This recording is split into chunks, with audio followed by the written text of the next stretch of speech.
Trump tariff سے امریکی stock markets کے بعد سعودی سٹاک مارکیٹ میں بھی شدید مندی کا رجحان رہا۔ سعودی سٹاک مارکیٹ میں 800 سے زائد پوائنٹس کی کمی سے سرمایہ کاروں کے اربوں ریال ڈوب گئے۔ تیل کی کمپنی آرامکو کے شیئرز 6.2% تک گر گئی۔ خلیجی اور دیگر ایشیائی مارکیٹس بھی شدید مندی کا شکار ہیں۔ تجارتی جنگ سے عالمی منڈیوں میں بھونچال آ گیا۔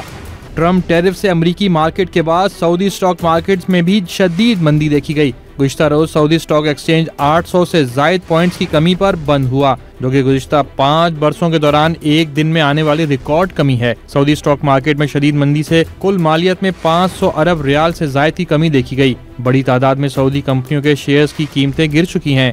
آرامکو کے شیئرز میں 6.2% کمی دیکھی گئی۔ غیر ملکی میڈیا کے مطابق دیگر خلیجی ممالک میں بھی سٹاک مارکیٹ کی صورتحال خراب رہی۔ چین کے امریکہ پر جوابی ٹیرف سے ایشیائی مارکیٹس میں بھی شدید مندی کا رجحان ہے۔ چین کی سٹاک مارکیٹ 5% گر گئی۔ چینی کرنسی یوان بھی 3 ماہ کی کم ترین سطح پر پہنچ گئی۔ تائیوان کی سٹاک مارکیٹ میں 9.8% اور ہانگ کانگ کی سٹاک مارکیٹ میں 9% گراوٹ کا شکار رہی۔ سنگاپور اور جاپان کی سٹاک مارکیٹ میں 7% سے زائد کمی ریکارڈ کی گئی۔ جنوبی کوریا میں شدید مندی کے خدشات پر ٹریڈنگ عارضی طور پر روک دی گئی۔